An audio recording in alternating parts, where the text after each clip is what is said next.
ZEE5 ಇರುವಾಗ ನೀವು ನಿಮ್ಮ ನೆಚ್ಚಿನ ಶೋಗಳನ್ನ ಎಂದಿಗೂ ಮಿಸ್ ಮಾಡಿಕೊಳ್ಳುವುದಿಲ್ಲ. ಅದು ಸಂಪೂರ್ಣ ಉಚಿತವಾಗಿ.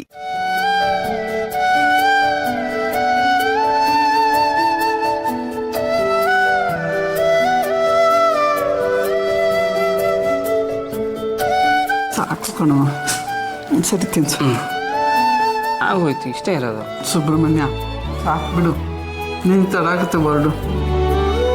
ಧನಲಕ್ಷ್ಮಿ ವರ ಇಲ್ವಾ, ನನ್ನನ್ನು ನೋಡ್ಕೊತಾರೆ. ನಿನ್ನ ಇಂಥ ಪರಿಸ್ಥಿತಿಲಿ ಬಿಟ್ಟು ಹೋಗಕ್ಕೆ ಮನ್ಸಾಗ್ತಲ್ಲ ಕಣಮ್ಮ. ಹಿಂಗಂದ್ರೆ ಹೆಂಗಪ್ಪ? ಯಜಮಾನ್ರೆ ಖುದ್ದಾಗಿ ಮನೆಗೆ ಬಂದು ಕರ್ತಿದ್ದಾರೆ. ಈಗ ಹೋಗ್ಲಿಲ್ಲ ಅಂದ್ರೆ ಅವ್ರಿಗೆ ಬೆಲೆ ಕೊಟ್ಟಂಗೆ ಹೆಂಗಾಗುತ್ತೆ? ಯಜಮಾನ್ರ ಮಾತಿಗೆ ಬೆಲೆ ಕೊಡೋದನ್ನ ನಾವು ಸುಬ್ಬುಗೆ ಹೇಳ್ಕೊಡ್ಬೇಕನೆ. ಅವ್ರ ಮಾತನ್ನ ಯಾವತ್ತಾರು ನಮ್ಮ ಸುಬ್ಬು ಮೀರಿದಾನ? ಅದಕ್ಕೆ ಇಂಥ ಇಕ್ಕಟ್ಟಲ್ಲಿ ಸಿಗಾಕೊಂಡಿರೋದು ನಾನು. ಆ ಕಡೆ ಯಜಮಾನ್ರು ಕೊಟ್ಟಿರೋ ಮಾತು, ಈ ಕಡೆ ಜನ್ಮ ಕೊಟ್ಟಿರೋ ಮಾತೆ. ಇಕ್ಕಟ್ಟು ಇಲ್ಲ ಬಿಕ್ಕಟ್ಟಿಲ್ಲ, ನೀನ್ ಯಾಕೋ ತಲೆ ಕೆಡ್ಸ್ಕೊತ್ಯಾ? ಅವಳನ್ನ ನೋಡ್ಕೊಳಕ್ಕೆ ಮುತ್ತಿನಂತ ಇಬ್ರು ಹೆಣ್ಮಕ್ಳಿದ್ದಾರೆ. ನಮ್ಮ ವರಲಕ್ಷ್ಮಿ ಧನಲಕ್ಷ್ಮಿ ಇಲ್ವಾ? ವರೋ ಧನು ಬಂಡ್ರಮ್ಮ ಇಲ್ಲಿ. ಅಪ್ಪ, ನೀವಿಬ್ರು ಅಮ್ಮನ ನೋಡ್ಕೊತೀರಲ್ವಮ್ಮ? ಅಪ್ಪ ಅದನ್ನ ಕೇಳ್ತೀಯಲ್ಲಪ್ಪ. ಅಮ್ಮ ಒಬ್ಳೆ ನಮ್ಮ 3 ಜನ ಮಕ್ಕಳನ್ನ ಚಿಕ್ಕವರಿಂದ ಹಿಡಿದು ಇಲ್ಲಿವರೆಗೂ ನೋಡ್ಕೊಂಡು ಸಾಕಿ ಸಲಿರುವಾಗ ಈ 3 ದಿನ ನಾವಿಬ್ರು ಸೇರ್ಕೊಂಡು ಅಮ್ಮನ ನೋಡ್ಕೊಳ್ಳಲ್ಲ ಅಂತೀವ? ಅದು ಕರೆಕ್ಟ್, ಲಾಜಿಕ್ ಪಾಯಿಂಟ್. ನೋಡು, ಹೆಂಡ್ತಿನ ಬಿಟ್ಟು ಹೋಗ್ತಾ ಇದ್ದೀನಿ ಅಂತ ಒಂದು ಸ್ವಲ್ಪನೂ ಚಿಂತೆ ಇದೆ. ಹೆಂಗೆ ರೆಡಿ ಆಗಿದ್ದಾರೆ ಅಂತ. ಸ್ವಲ್ಪ ದಿನ ಆದರೂ ಹೆಂಡ್ತಿಂದ ದೂರ ಇರ್ಬೋದಲ್ಲ, ಕಾಟ ತಪ್ಪುತ್ತೆ ಅಂತ ಅಲ್ವೇನ್ರಿ? ಲೇ ದಡ್ಡಿ, ಯಜಮಾನ್ರು ಕರೀದೇ ಇದ್ದಿದ್ರೆ ನಾನು ಹೋಗ್ತಾ ಇರೋದು. ಸಾಲಿಗ್ರಾಮ ಆಗದೆ ಇದ್ದಿದ್ರೆ 1 ನಿಮಿಷ ಆದರೂ ನೀನು ಬಿಟ್ಟಿರ್ತಿದ್ನ. ನೀನು ಮೈಕೈ ನೋವಲ್ಲಿ ಒದ್ದಾಡ್ತಿದ್ಯಾ. ನಾವು ಹೊರಡೋ ಟೈಮಲ್ಲಿ ಸಪ್ಪಗಿದ್ರೆ ನೀನು ಬೇಜಾರು ಮಾಡ್ಕೋತೀಯ. ಅದಕ್ಕೆ ನಾನು ಹೀಗೆ ಮಾತಾಡ್ತಿದ್ದೀನಿ ಕಣೆ. ಅಮ್ಮ, ಅಪ್ಪನ ಬುದ್ಧಿ ನಿಂಗೆ ಗೊತ್ತಲ್ವಾ? ಗೊತ್ತಿದ್ದು ಯಾಕೆ ಸುಮ್ಮನೆ ಕಿಣಕ್ತೀಯಾ? ಅವ್ರು ಮಾತ್ರ ಇಬ್ರು ಹೆಣ್ಮಕ್ಳಿದ್ದಾರೆ ನೋಡ್ಕೋತಾರೆ ಬಿಡು ಅನ್ನೋ ಥರ ಮಾತಾಡಿ ಕೆಣಕ್ಬೋದು. ನಾನು ಮಾತ್ರ ರೇಗಿಸ್ಬಾರ್ದಾ?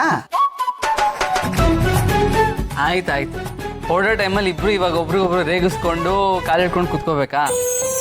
ಹೋಗ್ಲಿ ಬಿಡು. ನೀನಾದರೂ ಅಪ್ಪನ ಹತ್ರ ಜಗಳ ಆಡಿದ್ರೆ ಇನ್ಯಾರ ಹತ್ರ ಜಗಳ ಆಡ್ತೀಯಾ? ನೀನು ಬೇಕಂದ್ರೆ ಈ ಮೈಕೈ ನೋವುಗಳನ್ನ ತಡ್ಕೊಂಡಿರ್ತೀಯ ಹೊರತು ಅಪ್ಪ ನಿನ್ ಜೊತೆ ಇರಲ್ಲ ಅನ್ನೋ ನೋವನ್ನ ಮಾತ್ರ ತಡ್ಕೊಂಡಿರಕ್ಕಾಗಲ್ಲ ಅಲ್ವಾ? ಹಂಗೇನಿಲ್ಲ, ಅವ್ರಿಲ್ಲ ಅಂದ್ರು ನಾನು ಆರಾಮಾಗೇ ಇರ್ತೀನಿ. ಹೌದೌದು, ನಾನು ಇಲ್ಲದೇ ಇದ್ರು ನೀನು ಆರಾಮಾಗಿರ್ತೀಯ. ಆದರೆ ನಿನ್ನ ಮಗ ಒಂದಷ್ಟು ದಿನ ಇರೋದಿಲ್ವಲ್ಲ, ಅವ್ನು ನೋಡ್ದೆ ಹೇಗಿರ್ತೀಯ? ಹೌದು ರೀ, ನನ್ನ ಮಗ ಇಲ್ಲದೆ ನಾನು ಒಂದು ಕ್ಷಣನೂ ಇರೋಕ್ಕಾಗಲ್ಲ. ಅವನು ಊರಲ್ಲಿ ಇತ್ಕೊಂಡೆ ಬರೋದು ಲೇಟ್ ಆಗುತ್ತೆ ಅಂತ ಗೊತ್ತಿದ್ದು ಅವನ ದಾರಿನೇ ಕಾಯ್ದು ಅವ್ನು ಬಂದಮೇಲೆ ನೋಡಿ ಸಮಾಧಾನ ಮಾಡ್ಕೋತಿದ್ದೆ. ಆದರೆ ಈಗ ಅವನು ಊರಲ್ಲಿರಲ್ಲ, ಬರಲ್ಲ ಅಂತ ಗೊತ್ತಿದ್ದು ಬಾಗ್ಲ ಕಡೆನೇ ನೋಡೋಂಗಾಗುತ್ತೆ. ಅಮ್ಮ, ಅವ್ರು ಹೊರಡ್ತಿರುವಾಗ್ಲೂ ಈ ಥರ ಎಲ್ಲ ಮಾತಾಡ್ಬೇಕಾ? ಹೌದಲ್ವಾ? ನಾನೊಬ್ಳು ದಡ್ಡಿ. ಅಯ್ಯೋ ಸುಬ್ರಹ್ಮಣ್ಯ, ಹುಷಾರಾಗಿ ಹೋಗ್ಬಿಟ್ರಪ್ಪ ರೀ. ಹುಷಾರ್ರಿ. ಆಯ್ತು ಕಣೆ, ನಾವು ಹೋಗ್ತಾ ಇರೋದು ಸಾಲಿಗ್ರಾಮಕ್ಕೆ. ಸಾಲಿಗ್ರಾಮ ನನಗೆ ಸ್ವರ್ಗ ಇದ್ದಾಗೆ, ಪುಣ್ಯ ಭೂಮಿ ಇದ್ದಾಗೆ. ಅಲ್ಲಿ ಹೋದ್ಮೇಲೆ ಎಲ್ಲ ಒಳ್ಳೇದಾಗುತ್ತೆ. ನೀನೇನು ಯೋಚನೆ ಮಾಡಬೇಡ, ಆರಾಮಾಗಿರು.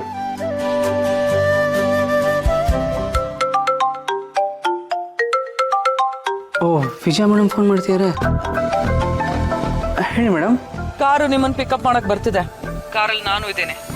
ಮನೆ ಹತ್ರ ಬರಕ್ಕಾಗಲ್ಲ, ಎಲ್ಲರೂ ಮೇನ್ ರೋಡಿಗೆ ಬನ್ನಿ. ಸರಿ ಮೇಡಮ್, ನಾವು ಮೇನ್ ರೋಡ್ಗೆ ಬರ್ತೀವಿ. ಬೇಗ ಹೊರಡಿ, ಕಾರ್ ಇನ್ನೇನು ಮೇನ್ ರೋಡ್ ರೀಚ್ ಆಗುತ್ತೆ. ಆಯ್ತು ಮೇಡಮ್, ಸರಿ. ಏನಂತಪ್ಪ? ಯಜಮಾನ್ರು ಕಾರ್ ಕಳಿಸ್ಬಿಟ್ಟಿದ್ದಾರೆ, ವಿಜಯ ಮೇಡಮ್ ಬರ್ತಾ ಇದಾರೆ ಅನ್ಸುತ್ತೆ. ನಾವು ಮೇನ್ ರೋಡ್ ಹತ್ರ ಹೋಗ್ಬೇಕಂತೆ, ಹೊರಟ್ಬಿಡೋಣ. ನಡಿಯಪ್ಪ ಹೊರಡ. ಅಮ್ಮ ಹುಷಾರು ಕಣಪ್ಪ. ನೀನು ಹುಷಾರು. ಅಪ್ಪ, ಹೊರಡಕ್ ಮುಂಚೆ ಇಂದ್ರಮ್ಮವ್ರಿಗೂ ಒಂದು ಮಾತು ಹೇಳಿ ಬಾಡಿಗೆ ಕೊಟ್ಟು ಹೋಗ್ಬಿಡೋಣ. ಹಾಂ ಆಯ್ತಪ್ಪ. ಸರಿ, ಬರ್ತೀನಮ್ಮ. ಬರ್ತೀನಕ್ಕ. ಸರಿ ಕಣ, ಹುಷಾರು ಅಪ್ಪ. ಹುಷಾರಪ್ಪ. ಹೋಗಲ್ಲ, ಬರ್ತೀನಿ ಕಣೆ. ಹುಷಾರು.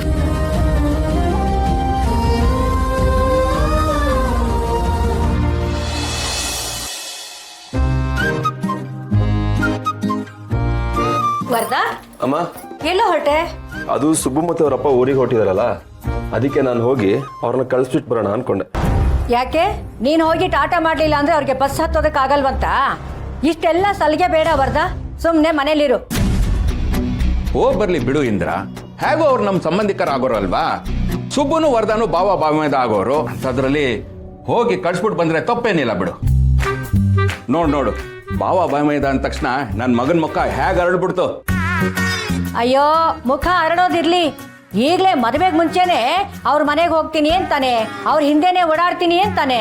ಮದುವೆ ಆದ್ಮೇಲೆ ನಮ್ಮನ್ನೇ ಮರೆತು ಬೀದಿಗೆ ತಳ್ಬಿಟ್ರೆ ಏನ್ರಿ ಮಾಡೋದು? ಬಾಂಡ್ಲಿಗೆ ಹಾರೋದ್ ಬೇಡ ಅನ್ಕೊಂಡು ಬೆಂಕಿಗೆ ಹಾರ್ದಂಗೆ ಆಗ್ಬಾರ್ದು ಆಮೇಲೆ. ಅಮ್ಮ ಯಾಕಾಗಲ್ಲ ಮಾತಾಡ್ತಿದ್ಯಾ? ಒಂದ್ ವೇಳೆ ನಾನೇ ನಿನ್ನ ದೂರ ಮಾಡ್ತೀನಿ ಅಂದ್ರು ವರ ಅದಕ್ಕೆಲ್ಲ ಒಪ್ಕೊಳ್ಳೋದಿಲ್ಲ. ಯಾಕಂದ್ರೆ ಅವಳು ಗುಣ ಅಂತದ್ದು. ತುಂಬ ಕುಟುಂಬದಲ್ಲಿ ಬೆಳೆದು ಬಂದು ಹುಡುಗಿ ಅವಳು. ಈ ಮನೇನ ಯಾವತ್ತಿಗೂ ಹೊಡೆಯೋದಿಲ್ಲ. ಇರ್ಬೋದು ಕಣೋ, ಅವಳ ಗುಣ ಅಂತಹದ್ದೇ ಇರ್ಬೋದು. ಆದ್ರೆ ನನಗೆ ನಿನ್ನ ಮೇಲೆ ನಂಬಿಕೆ ಇಲ್ಲ. ಯಾಕೆ ಹೇಳು? ಅವ್ರಿಗೋಸ್ಕರ ಏಟ್ ತಿನ್ಕೊಂಡ್ ಬಂದಿರೋ ನೀನು. ಈಗ ಮದ್ವೆಗೆ ಮುಂಚೆನೆ ಅವ್ರ ಹಿಂದೆ ಓಡಾಡಕ್ಕೆ ತುದಿಗಾಲಲ್ಲಿ ನಿಂತಿರೋನು. ಮದುವೆ ಆದ್ಮೇಲೆ ನೀನು ನಮ್ಮನ್ ಲೆಕ್ಕಕ್ಕೆ ಇಟ್ಕೋತೀಯಾ? ನೀನ್ ತಪ್ಪು ತಿಳ್ಕೊಂಡಿದ್ಯಮ್ಮ. ಪ್ರತಿಯೊಬ್ಬ ಗಂಡು ತನ್ನ ಹೆಂಡತಿಯಿಂದ ಮೊದಲನೇದಾಗಿ ಬಯಸೋದು ಏನ್ ಗೊತ್ತಾ? ತನ್ನ ಹೆಂಡತಿ ತನ್ನನ್ನ ತಾಯಿ ತರ ನೋಡ್ಕೊಳ್ಳಿ ಅಂತ. ಯಾಕೆಂದ್ರೆ ತಾಯಿ ಪ್ರೀತಿ ಅಷ್ಟು ದೊಡ್ಡದು. ನೀನು ನನ್ನ ಹೇಗೆ ಪ್ರೀತಿಸ್ತೀಯೋ ವರಲಕ್ಷ್ಮಿನೂ ಅಷ್ಟೇ ಪ್ರೀತಿಸ್ಲಿ ಅಂತ ಬಯಸ್ತೀನಿ ಹೊರತು ನೀನ್ ಪ್ರೀತಿನ ಮತ್ತು ಯಾವತ್ತೂ ಅವಳ ಪ್ರೀತಿಯಲ್ಲಿ ಮುಳುಗ್ ಹೋಗಲ್ಲ. ಪ್ರೀತಿ ವಿಷಯ, ಕಾಳಜಿ ವಿಷಯ ಅಂತ ಬಂದಾಗ ಅವಳನ್ನೇ ಮೀರಿ ನೀನನ್ನು ಕಾಣೋಕೆ ಪ್ರಯತ್ನ ಪಡ್ತೀನಮ್ಮ. ಯಾಕೆಂದ್ರೆ ನನಗೆ ನೀನಂದ್ರೆ ಅಷ್ಟು ಮುಖ್ಯ. ಕರ್ಗೋದ್ಲು ನೋಡು, ಈಗ ನಿಂಗೆ ನಂಬಿಕೆ ಇಲ್ಲ ಅಂದ್ರೆ ಹೇಳ್ಬಿಡು, ನಾನು ಹೋಗಲ್ಲ. ಅಯ್ಯೋ ನನ್ನ ಮಗನೇ, ನೀನು ಹೀಗೆಲ್ಲ ಬಾಯಿ ಬಿಟ್ಟು ಹೇಳಿದ್ರೆ ತಾನೇ ನನಗೂ ಗೊತ್ತಾಗತ್ತೆ. ನನ್ಗೆ ಹೇಗೆ ಅರ್ಥ ಆಗತ್ತೆ? ನಾನೇ ನಿನ್ನಷ್ಟು ಓದ್ಕೊಂಡಿದ್ದೀನ? ಅಮ್ಮ, ಪ್ರೀತಿನ ಅರ್ಥ ಮಾಡ್ಕೊಳ್ಬೇಕಂದ್ರೆ ಓದಿರ್ಲೇಬೇಕು ಅಂತ ಏನಿಲ್ಲ. ಇವಾಗ ವರಲಕ್ಷ್ಮಿ ಪ್ರೀತಿ ನಾನು ಹೇಗೆ ಅರ್ಥ ಮಾಡ್ಕೊಂಡೋ, ನನ್ನ ಪ್ರೀತಿನ ಅವಳೇಗೆ ಅರ್ಥ ಮಾಡ್ಕೊಂಡ್ಲೋ, ನಮ್ಮಿಬ್ಬರು ಪ್ರೀತಿ ನೀವೇಗೆ ಅರ್ಥ ಮಾಡ್ಕೊಂಡ್ರೋ ಅದೇ ರೀತಿ ಪ್ರೀತಿ ಅನ್ನೋದು ಅರ್ಥದ ಮೇಲೆ ನಿಂತಿರೋದಮ್ಮ. ಇರ್ಬೋದು. ಇದ್ಯಾವುದು ನನ್ಗೆ ಅರ್ಥ ಆಗ್ತಾ ಇದ್ರು ಒಂಥರ ಚೆನ್ನಾಗಿದೆ. ಚೆನ್ನಾಗಿದೆ ತಾನೆ? ನಾನು ಹೋಗ್ಬಿಟ್ಟು ಬರಲಾ? ಮತ್ತೇನೋ ಕೇಳ್ತೀಯಾ? ಹೋಗ್ಬಿಟ್ ಬಾ. ಸರಿ ಅಮ್ಮ.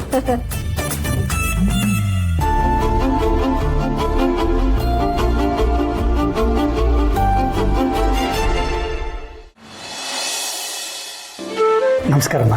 ನಮಸ್ಕಾರ. ಏನೋ ವರ್ದ, ನಿನ್ ನಾಲ್ಗೆಲ್ ಏನಾದ್ರೂ ಮಚ್ಚೆ ಇದೆಯಾ? ಇವ್ರನ್ನ ನೋಡ್ಬೇಕು ಅಂತಿದ್ದಾಗೆ ಮನೆ ಮುಂದೆ ಪ್ರತ್ಯಕ್ಷ ಆಗ್ಬಿಡ್ತಾರಲ್ಲೋ. ಇಂದ್ರಮ್ಮವ್ರೆ, ಸಾಲಿಗ್ರಾಮಕ್ಕೆ ಹೋಗಿ ಬರ್ತೀವಿ ಅಂತ ಹೇಳಿದ್ವಲ್ಲ, ಹೋಗಿ ಬರೋಕ್ ಮುಂಚೆ ಬಾಡಿಗೆ ಕೊಟ್ಟು ಹೋಗೋಣ ಅಂತ ಬಂದೆ. ತಗೊಳ್ಳಿ, ಎಣ್ಸ್ಕೊಂಡು. ಪರವಾಗಿಲ್ವೇ? ಮದ್ವೆ ಮಾತುಕತೆ ಮುಗಿದ್ಮೇಲೆ ಹೇಗಿದ್ರು ಬೀಗ್ರು ಯಾಕಪ್ಪ ಬಾಡಿಗೆ ಕೊಡ್ಬೇಕು ಅಂತ ಎಲ್ಲಿ ನಿಲ್ಲಿಸ್ಬಿಡ್ತೀರೋ ಅಂತ ಅನ್ಕೊಂಡಿದ್ದೆ. ಹಾಗೆಲ್ಲ ಮಾಡೋಕ್ಕಾಗುತ್ತೇನಮ್ಮ? ವ್ಯವಹಾರನೇ ಬೇರೆ, ಸಂಬಂಧನೇ ಬೇರೆ. ದುಡ್ಡು ಕಾಸು ವಿಷಯದಲ್ಲಿ ಸಂಬಂಧನ ಕಳ್ಕೊಳ್ಳೋದಕ್ಕೆ ನಮಗಿಷ್ಟ ಇಲ್ಲಮ್ಮ. ಇದಪ್ಪ ಮಾತು ಅಂದ್ರೆ. ಸಂಬಂಧ ಅಂದ್ರೆ ಪ್ರೀತಿ ವಿಶ್ವಾಸ, ವ್ಯವಹಾರ ಅಂದ್ರೆ ದುಡ್ಡು ಕಾಸು. ಇದೆಲ್ಲ ಚೆನ್ನಾಗಿದ್ರೆ ತಾನೇ ಮನುಷ್ಯ ಚೆನ್ನಾಗಿರೋಕ್ಕಾಗೋದು.